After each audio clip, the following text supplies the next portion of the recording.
पुत्र वध। एक गोपी ने कहा अपनी सखियों से कि सुनो, कुब्जा पर रंज मत बनो, रंज मत हो। कुब्जा ने बहुत अच्छा किया है, सूरदास जी ने लिखा है, बोलुए कुब्जा भलो कियो। कृष्ण ऐसा पत्र भेजे हैं कि ध्यान करना चाहिए, ये सब माया मोह में नहीं फंसना चाहिए। तो कम से कम कुब्जा तो प्रमाण है न कि उसकी माया में फंसे हुए हैं। योग सिखाने से क्या होगा? इनका क्या स्वभाव है प्रेम करने का, स्त्रियों से बात करने का, तो इसको कुब्जा कम से कम बरकरार रखी है। बहुत अच्छा किया कुब्जा ने। कृष्ण का जो सनातन स्वभाव है वो तो प्रकट होता है। इस पद को भी हम लोग गाएंगे, इसमें है बोल कुब्जा भलो कियो। हमें कोई भी उनके साथ मेल मोहब्बत नहीं करना है, संधि नहीं करनी है, ये बात ही नहीं करना है। तुम जितना जल्दी यहाँ से भागो।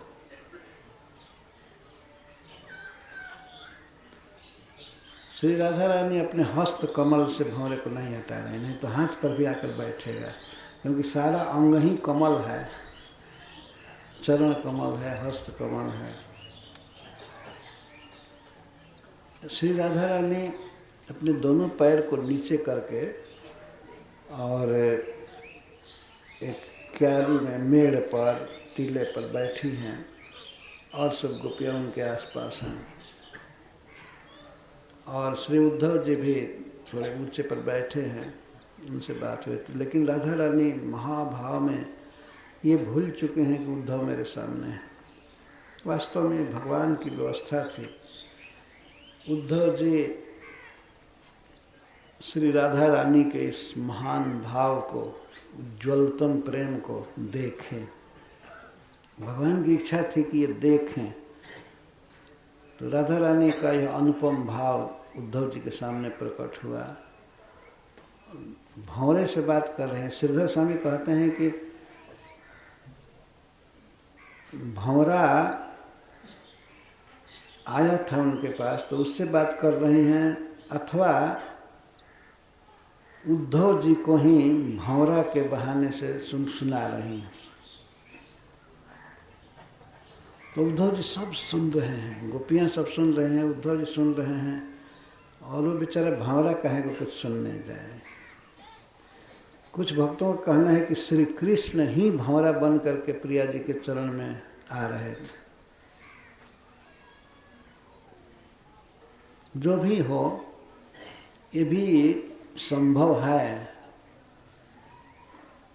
भगवान भ्रमर के रूप में वे भी सांवले हैं ही, भ्रमर भी सांवला। असित, असित माने उजला नहीं, तो उजला नहीं तो उजला का विरोधी है, श्याम है, काला है। तो राधा रानी बारंबार इसी भाव बोल, हमें कोई संधि नहीं करना है, हम श्री कृष्ण के बारे में सब जान गई, और तुम कह रहे हो कि श्री कृष्ण निर्दोष हैं। सबसे बड़ा दोष का प्रमाण ये है कि हमको छोड़ करके वे चले गए। इससे बड़ा दोष क्या होगा? तो वे कृतघ्न हैं, कठोर हैं, प्रेम शून्य हैं, निर्दय है। इसको संजल्प कर। तो फिर राधा रानी कहती हैं, भंवरा इस जन्म के क्या मैं दोष गिनाऊं? इस जन्म में तो उनमें निर्दयता, सठता, धूर्तता भरी है। कई जन्मों के बाद को हम जानती हैं उनके विषय। अभी इसके पहले जब ये रामचंद्र के रूप में आए थे, उस समय भी बहुत कठोर थे। इसी देह में जब आए थे, इस ऐसे ही कठोर थे। और तुम जो मना रहे हो, कह रहे हो कृष्ण बहुत अच्छे स्वभाव के हैं, तो ऐसी बात है कि भ्रमर तुम उनके अर्वाचीन सेवक हो, इस समय के सेवक हो ना। जब मथुरा में गए तब साथ हो गए, लेकिन हम लोग उनके जन्म जन्म की बातें जानती हैं। हमारी गुरु माता पौर्णमासी जी, ब्रज में जो जोग माया का अवतार है, पौर्णमासी जी ने हमको सुनाया कि ये श्री कृष्ण इसके पहले रामचंद्र के रूप में आए थे। तो उस अवतार में, उस जन्म में, अवतार नहीं कह रहे, उस जन्म में कृष्ण ने क्या किया? मृगयुरिव कपिंद्रम बिव्यधे लुब्ध धर्मा। लुब्ध धर्मा व्याध, एक बहेलिया की तरह छिप करके और एक बानर को मारे। छी छी, बानर को बहेलिया भी नहीं मारता है, इसलिए अलुब्ध धर्म इसमें कहा गया है। बहेलिया, व्याध, हंटर, ये बानर को भी नहीं मारते। लेकिन कृष्ण का स्वभाव देखो, बहुत उच्च वंश में जन्म लिया था, सूर्य वंश में, और बहुत बड़े धार्मिक पुरुष का लड़का, और जा करके वन में एक बानर को मारा, बाली को मारा। मृगयुरिव कपिंद्रम, मृगयु इव, बहेलिया की तरह छिप करके भगवान मारे थे। इसी पर राधा रानी कह रहे हैं, बहेलिया की तरह मारे छिप कर। और वो भी कपिंद्रम, कपियों में, बानरों में श्रेष्ठ बानर राज बाली को मारे। बाली वैसे धार्मिक ही था, उसमें एक बहुत बड़ा अभिमान था, बहुत बड़ा अभिमान था, वास्तव में बलवान था वो। तो सुग्रीव जी से वो द्रोह किया था, सुग्रीव जी का राज छीन लिया था, उनका घर द्वार और उनकी पत्नी भी छीन करके रख लिया था और भगा दिया था वन में। एक जगह पर सुग्रीव जी रहते थे जिसको ऋष्यमुख कहते हैं। तो ऋष्यमुख पर्वत पर एक बार बाली को एक ऋषि ने शाप दे दिया था कि यहाँ आएगा तो मर जाएगा।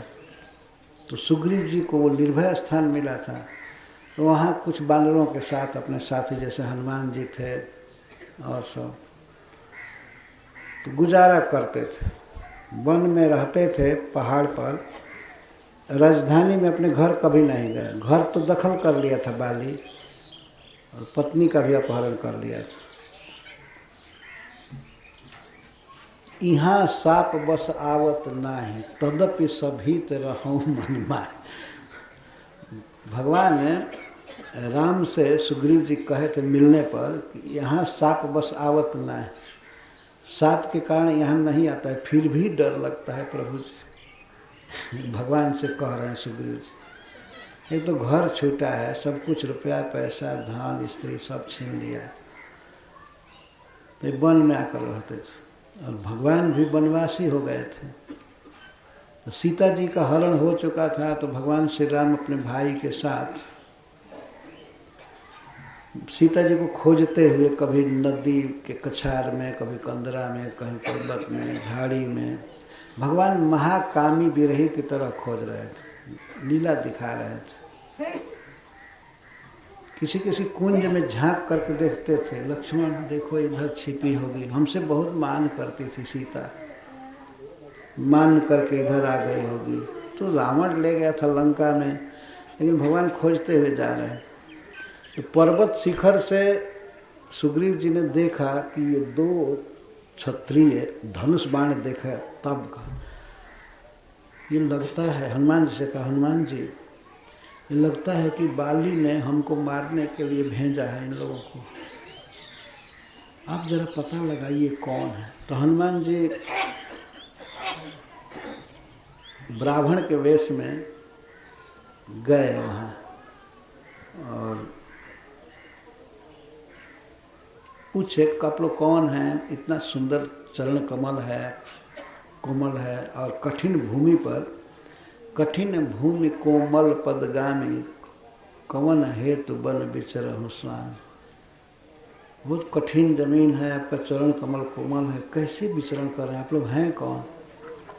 तो भगवान ने परिचय दिया कि हम महाराज दशरथ के पुत्र हैं और पिता की आज्ञा से हम वन में आए थे, लेकिन साथ में सीता भी आई थी, तो सीता का किसी ने अपहरण कर लिया, क्या किया कुछ पता ही नहीं लग रहा है।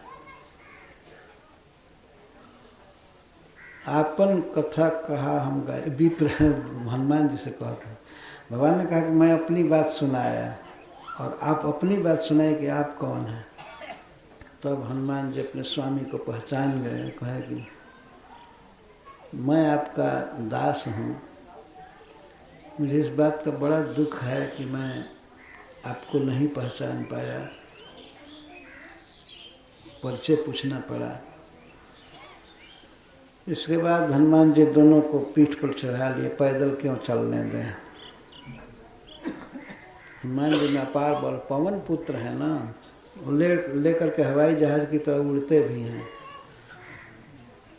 तो राम लक्ष्मण को, भगवान तो ऐसे ही विरह से खिन्न थे, लक्ष्मण जी भी खिन्न थे, लिए 2 जन पीठ चढ़ाई, पीठ चढ़ा लिए और उड़ करके शिखर पर चले गए जहाँ सुग्रीव जी रहते थे। और सुग्रीव उसके पहले भागना चाहते थे कि कौन आ रहे हैं, कहाँ से खोजते हुए। जब हनुमान जी की मुद्रा को देखे तो रुक गए। फिर सुग्रीव जी से मित्रता हुई भगवान की। एक पंडित जी एक कथा कहे थे, मैंने सुना था, जौन तोर गति तौन मोर गति। एक बार एक पंडित जी के 3 लड़के थे।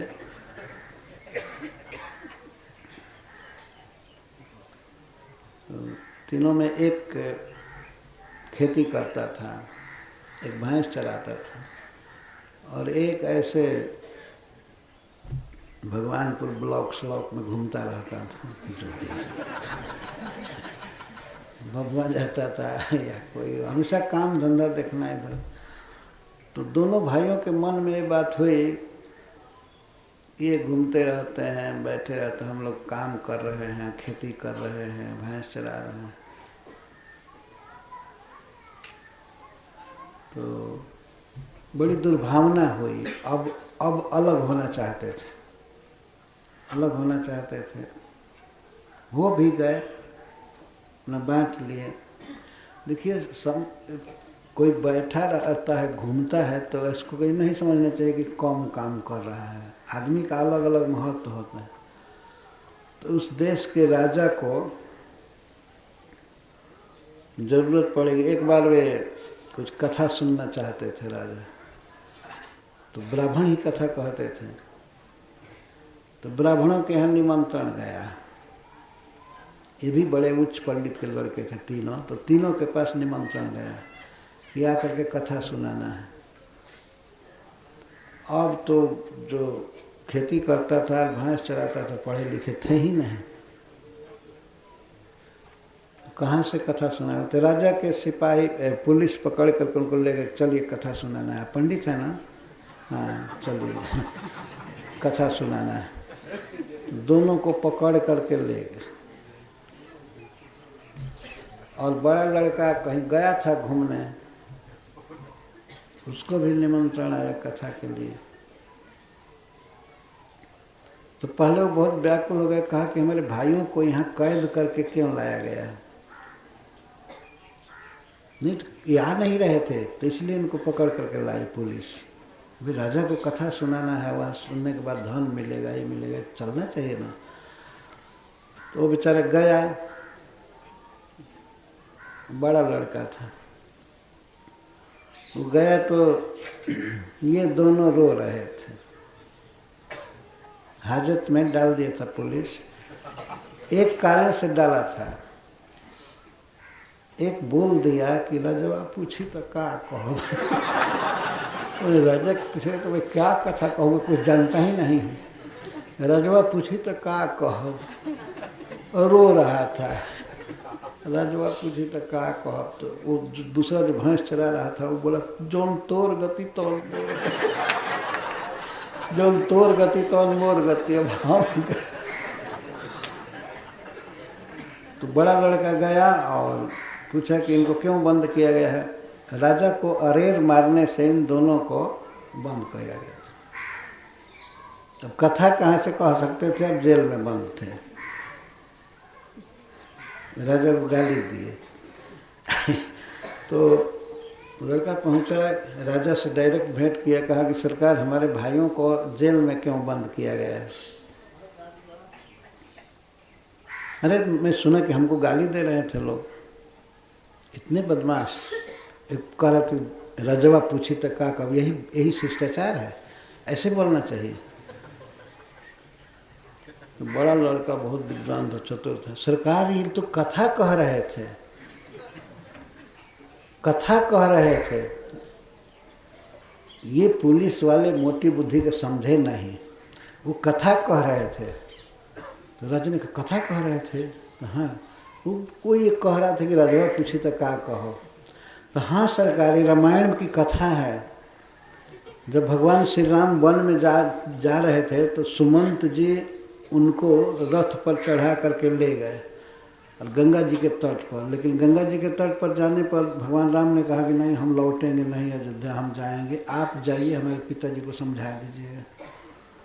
तो सुमंत जी अब पूरा रास्ते में रो रहे थे, रथ चल नहीं रहा था, धीरे धीरे घोड़े चल रहे थे और रथ पर बैठे बैठे बेचारे चिंता कर रहे थे। जानते हैं सरकार, बड़े लोगों के लिए भी कभी अरेर का शब्द बोला जाता है। वे रो रो करके सुमंत जी महाराज दशरथ के लिए कह रहे थे, राजवा पूछी तो का कह। मतलब रथ पर राम को लाया नहीं, राम चले गए तो राजवा पूछी तब का कह, वो रो रहे थे। अच्छा तो ये रामचरितमानस की कथा कह रहा था? हाँ कथा है सर, वो कथा है, ठीक है, उसको इतना 1000 रुपया देकर के मुक्त करो। इतनी फर्स्ट क्लास की कथा बेचारा कह रहा था, ये पुलिस वाले पकड़ करके लाए, उनको मुक्त करो, इतना 1000 रुपया दो उनको ना कथा के लिए। तो फिर पूछा कि दूसरा, वो कह रहा था जौन तोर गति तौन मोर गति। तो इस राजा के भाई से बोल रहा था, लेकिन बड़े पुत्र ने बताया, बड़े भाई ने, कि सरकार वो भी रामायण की कथा कह रहा था। ऐसी बात थी कि बाली ने सुग्रीव को मार करके घर से निकाल दिया था, तो वन में रहते थे ऋषिमुख पर्वत पर। और भगवान अपने भाई के साथ सीता जी की खोज करते हुए, सीता जी का हरण हो गया था, तो उसी रास्ते से जा रहे थे। तो सुग्रीव से जब भेंट हुई, भगवान ने कहा कि पिताजी ने हमको वनवास दे दिया, हमें वन में रहना है 14 साल, हमारी स्त्री भी चली गई। इसी पर सुग्रीव बोले कि जौन तोर गति तौर मोर। हमारा भाई इतना सुंदर रामायण की कथा कहा और आपने जेल में बंद करा दी, राजा का तुरंत मुक्त करो, उसको भी इतना 1000 रुपया दे करके मुक्त करो। बहुत अपराध हुआ पंडित जी, आपके भाइयों को मैंने कारागृह में डाला। तो ये तो रामायण जानते थे, इनसे फिर कथा पूछा नहीं, या पूछा हुआ तो कहे होंगे, लेकिन दोनों भाइयों को मुक्त किया। इसमें एक आशय ये है कि कोई भाई हो, पढ़ा लिखा है, भले काम न करता हो, लेकिन समय पर जरूरत पड़ जाती है। ये दोनों रो रहे थे, जेल में बंद थे, और भाई जाकर मुक्त किए। इसीलिए कोई भाई यदि मान लीजिए किसी काम में तेज है, कोई किसी काम में तेज है, तो खेती करने वाले को संतोष करके खेती करनी चाहिए। ये नहीं सोचना चाहिए वो घूमता रहता है, ये करता है, वो करता है। यदि सचमुच के वो तेज है और घूम रहा है, तो कभी न कभी अड़ी गड़ी पर काम में आ जाता है।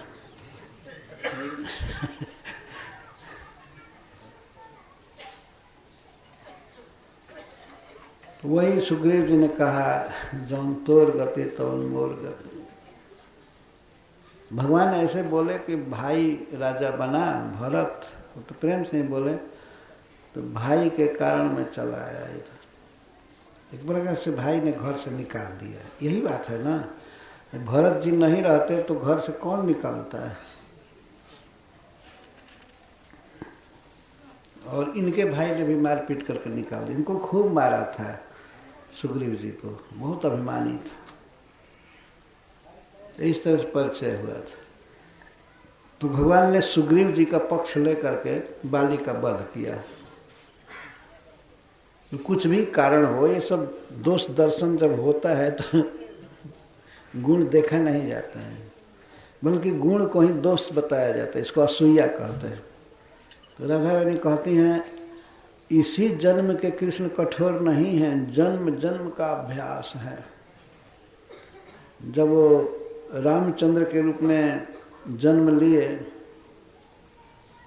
तो बहेलिया की तरह एक बानर को मारे, एक बानर राज को, कपिंद्रम।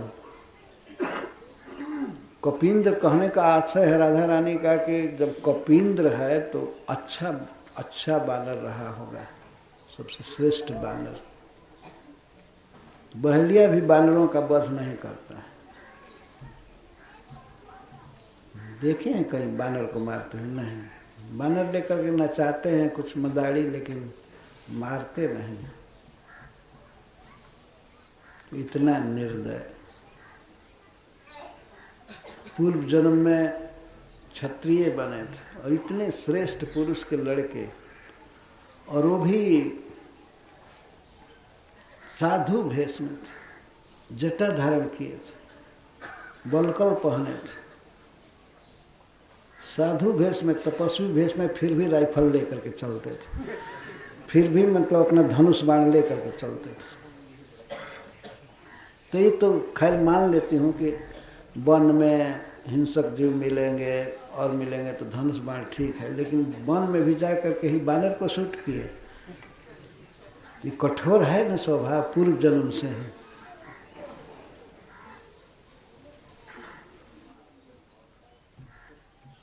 यही दोष नहीं है भंवरा, तो एक गिना रही हूँ, दूसरा एक महादोष बता रही हूँ। स्त्रियम अकृत विरूपाम स्त्री जितः कामयानाम। एक स्त्री को विरूप कर दे, विरूप मतलब विगत रूप, उसकी नासिका और कान का छेदन कर दे, काट दिए। उस जन्म की बात बता रहे हैं, पूर्व जन्म की। तुमको पता नहीं, तुम मथुरा में जन्मे हो और मथुरा में नया साथी बने हो, इसलिए कृष्ण के बारे में पूरा नहीं जानते हो। कह रहे हो कि बहुत अच्छा है, ये है वो है। क्या है मैं जानती हूँ।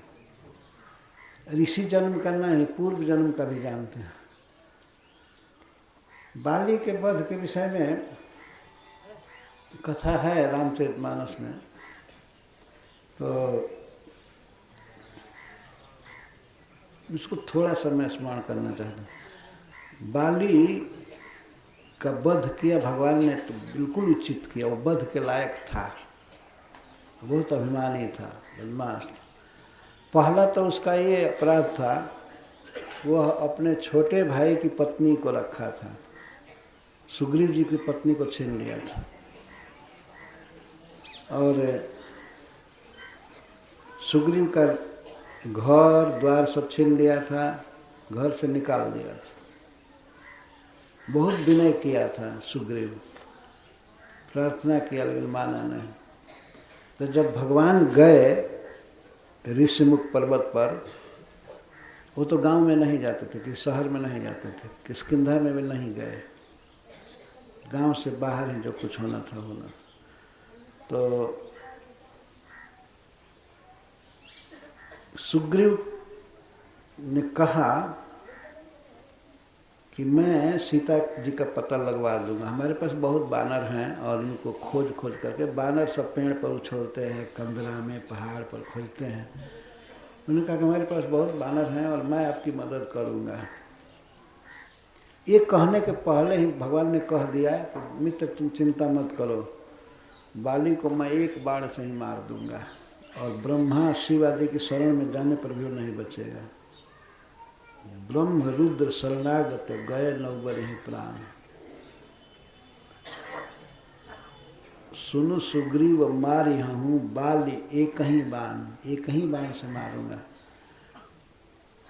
इसके पहले वो अगर भागना चाहे कि शिव जी की शरण में जाऊंगा, ब्रह्मा जी किसी की शरण में जाने से बच नहीं सकता है। भगवान ने प्रतिज्ञा कर लिया। तब सुग्रीव ने कहा कि मैं माता सीता का पता लगाऊंगा। तो संधि हुई। इसके बाद भगवान ने कहा, आलिंगन किया, उनमें बल अर्पित किया और कहा ठीक है, आप जा करके बाली को ललकारो और मैं भी चलता हूँ। ललकारो, जरूर गांव से बाहर आ जाएगा, राजधानी से बाहर आएगा। तो सुग्रीव का जोश बढ़ा हुआ था, भगवान का अभयदान मिला था।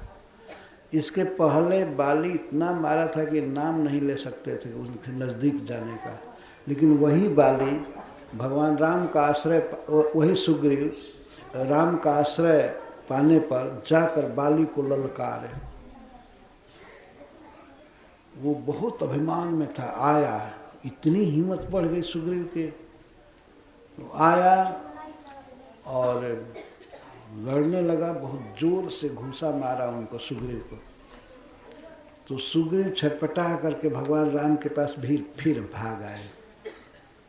तो कहे कि मैं कहता था कि ये तो बहुत काल है मेरा, आप क्यों हमको भेज दिए। तो भगवान ने कहा कि असल में मैं देख रहा था छिप करके, लेकिन दोनों एक ही शकल के हो, दोनों भाई, इसलिए पहचान नहीं पाया। पहचाना नहीं कि कौन सुग्रीव है कौन बाली है, एक जैसे लग रहे थे। हमने देखा है ये निवार्क में 2 बच्चियां हैं छोटी छोटी, एक है सुकृति और एक है भक्ति। तो सुकृति कौन है, भक्ति कौन है, मैं हर एक बार पूछता हूँ वहाँ जाकर, कुछ पता ही नहीं चलता है भेद। दोनों एक समान हैं, ट्विन है, दोनों एक ही साथ जन्म ली थी। बड़ी 7 मिनट बड़ी है और छोटी 7 मिनट छोटी है। बड़ा ही छोटा यही है, लेकिन एक समान शकल। तो भगवान को भी ये भ्रम हो गया। भ्रम क्या हुआ, भगवान कोई लीला कर रहे थे। वो कहे कि मैं बस पहचान नहीं पाया। इसके बाद भगवान ने अपनी माला निकाल करके दिया, कहा कि इसको पहने रहिएगा तो पता लगेगा कि ये सुग्रीव है, मैं बाली का वध करूँगा। तो फिर गए सुग्रीव, बाली को ललकारे, बाली चला। बाली जब चला तो इस बार उसकी पत्नी ने उसको समझाया, नहीं पहली बार ही समझाया था कि सुनुपति जाहि मिला सुग्रीवा, तेदो बंधु तेज बल सीमा। पति क्यों सुग्रीव ललकार रहा है, क्योंकि इसका बल बढ़ा है, इसके आश्रय भगवान राम हैं। राम को तुम मनुष्य मत समझो, ये ठीक नहीं है, तुम मत जाओ, मत लड़ो। कौशलेश सुत लक्ष्मण रामा, कालहु जीत सकहि संग्रामा। सिखाया तारा ने कि कौशलेश महाराज दशरथ के पुत्र हैं, इनका नाम है लक्ष्मण और राम, और एक काल को भी संग्राम में युद्ध भूमि में जीत सकते हैं, आप मत जाइए, मत जाइए, मना कर रहे थे। लेकिन बाली क्या कहते, बाली कहे सुनु भीरु प्रिय, समदर्शी रघुनाथ, जो कदाच मोहि मारी हैं तब मैं होब सनाथ। क्या चिंता करती हो, एक तो भगवान हमारा वध नहीं करेंगे, वो सबके समदर्शी हैं, सबको समान समझते हैं। अगर करेंगे तो मेरा कल्याण होगा, इस तरह से कह दिया, मरूंगा भी तो कल्याण होगा। लेकिन यह बात वो हल्के स्वर में कहा, यदि मारेंगे भी तो मेरा कल्याण होगा। लेकिन उसको विश्वास था कि मैं सुग्रीव को मार दूंगा, तो निकल गया, पत्नी के बात पर ध्यान नहीं दिया, आकर के लड़ाई किया। भगवान ने देखा सुग्रीव हार रहे थे, हारने वाले थे, तब तक भगवान ने एक ताड़ वृक्ष के से छिप करके और धनुष पर बाण रख करके उसको ठीक छाती में बाण मार दिया और गिर पड़ा। गिरा फिर उठा, बैठ गया छटपटा करके। तो उस समय भगवान राम सामने आ गए, बाली के सामने खड़े हो गए। तो इसके बाद लगा कहने, धर्म हेतु अवतरे गोसाई, मारे मोहि व्याध की नाई। आप हमको छिप करके कैसे मारे? आप तो धर्म के लिए अवतार लिए हैं। तो मैं बैरी सुग्रीव पियारा, कारण कौन नाथ मोहि मारा। अंत्याक्षरी में हम लोग खूब बोलते थे इसको। मैं बैरी सुग्रीव पियारा, कारण कौन नाथ मोहि मारा। मैं आपका दुश्मन बन गया, जबकि हम लोग दोनों भाई एक ही पिता के संतान हैं, एक ही जगह रहे। रामलीला में रामायणी जी कहते थे कि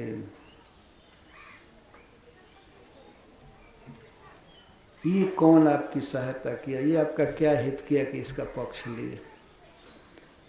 इस माता सीता का पता लगाना है, मैं जा करके लगाऊंगा, रावण को मार मोर करके मैं लाऊंगा। लेकिन अब इसका साथ कैसे दिए? तो बहुत डरपोक है सुग्रीव है वो। पहले तो भगवान ने जवाब दिए किस कारण से मारा।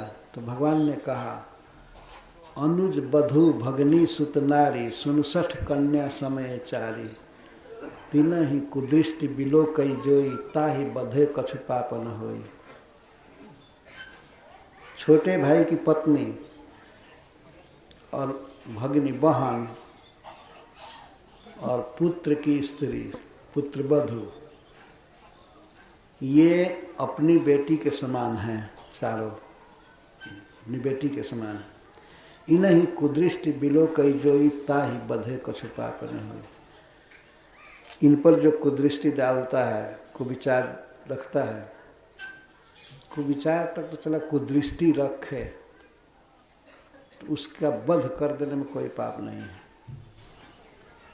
मैंने ठीक किया है। और भगवान ने भी कहा कि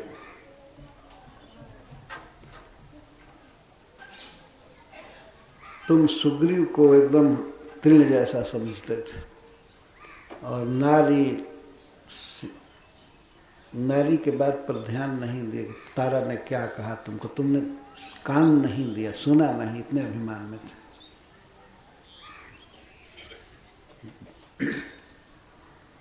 तृण समान सुग्रीव वहीं जानी, मारा चह से मूढ़ अभिमानी।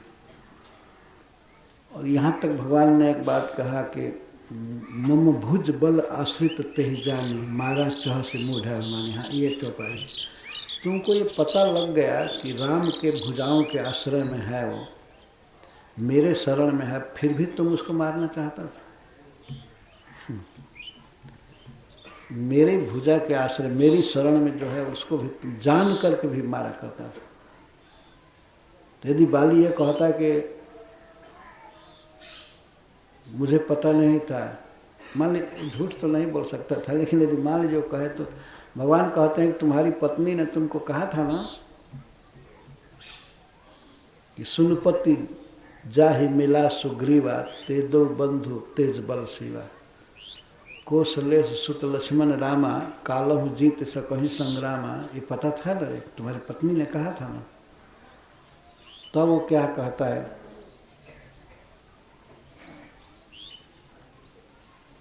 बाली ने कहा कि आप स्वामी हैं, भगवान हैं, मैं आपसे अब क्या बहस करूं, कर नहीं सकता, आपसे पार नहीं पा सकता। मुझे चौपाइया याद नहीं है, लेकिन ऐसे कहा है कि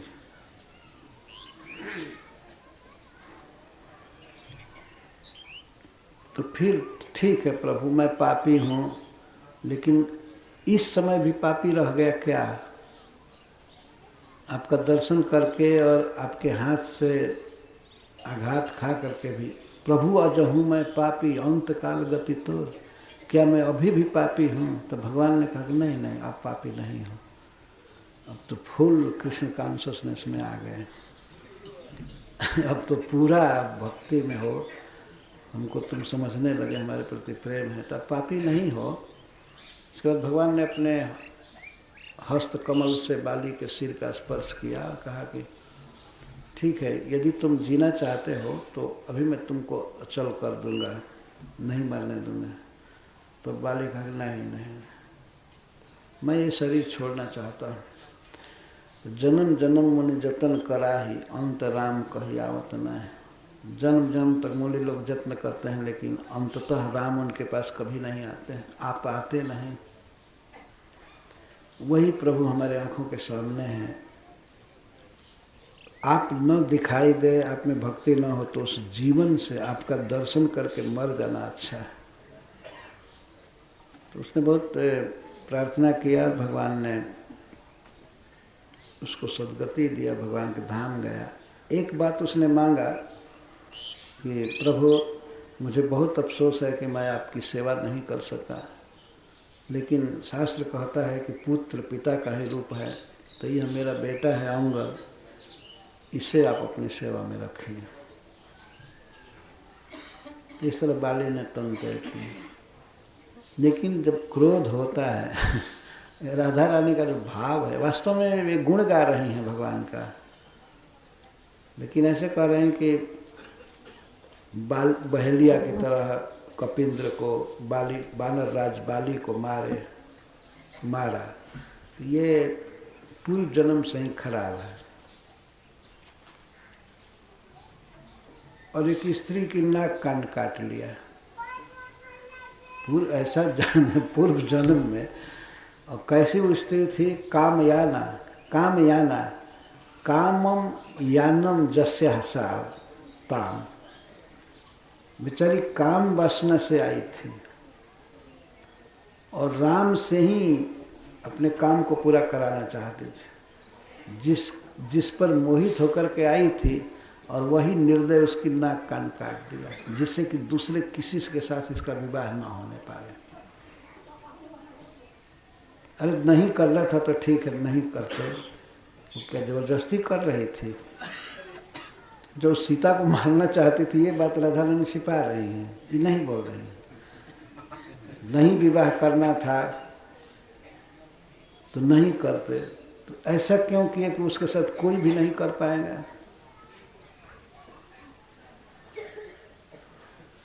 तो जाइए तब उसका पक्ष लेकर के और राम पर केस कराइए। शूर्पणखा का पक्ष लेकर के काहे नाक कान काटे। तो राधा रानी कह रहे हैं कि एक स्त्री आई थी और उसी पर मोहित होकर के आई थी, नाक कान कटवा लिया। इसलिए नाक कान नहीं कटवाए कि इसलिए उससे विवाह नहीं किए कि साधु थे, वन में गए थे, जटा बढ़ गई थी और बलकल वस्त्र पहने थे। ये कह सकते थे भाई मैं साधु हो गया हूँ, मैं ब्रह्मचारी अखंड रहूँगा और मैं विवाह नहीं करूँगा, अखंड ब्रह्मचारी बनेंगे। तो सीता को क्यों ले गए थे? राधा रानी कहती स्त्री जीता। वास्तव में शूर्पणखा की नाक कान जो काटी गई, तो सीता ने इशारा किया होगा। बेचारी सीता कहाँ को कुछ कहने जाए, सीता ने कहा होगा, उसने कहा होगा कि मैं हूँ तो इससे विवाह मत करना। अच्छा, नाक कान काटने के लिए उसी ने कहा होगा। तो सीता के वश में, सीता का गुलाम बन करके और नाक कान काटा। सीता परतंत्र, स्त्री जीता।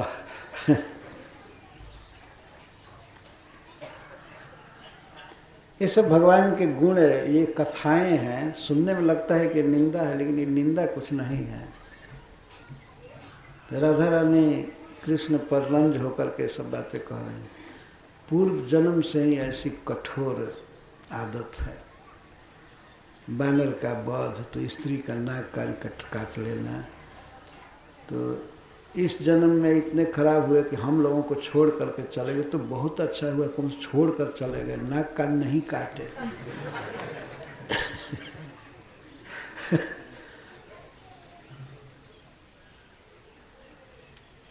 वास्तव में अगर इस बात पर विचार कीजिए, किसी व्यक्ति में ये दुर्गुण हो, किसी स्त्री की नाक कान काट ले, तो कितना भयंकर आदत।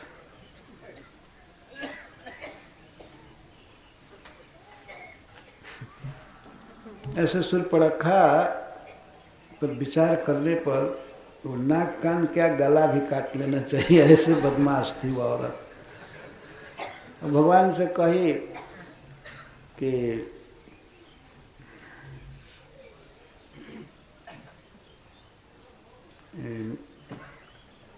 मैं खोज करके तीनों लोकों में हार गई, मुझे कोई वर नहीं मिला। खोजूं भुवन दस्त, मैं सब जगह खोजी, हमारे लायक कोई पुरुष नहीं मिला है। ताते अब लगी रहूं कुमारी, मनमा ना कछ तुम ही निहारे। तो तुमको देख करके कुछ मन माना कि तुम मेरे लायक कुछ हो। बाप रे, ऐसे बोल रहे भगवान क्या है और उनके आगे वो क्या है, राक्षसी। कुछ मन माना, इसलिए हमारे साथ विवाह करो। कल कथा हो गई थी, इसलिए मैं इसको नहीं बढ़ाना चाहता।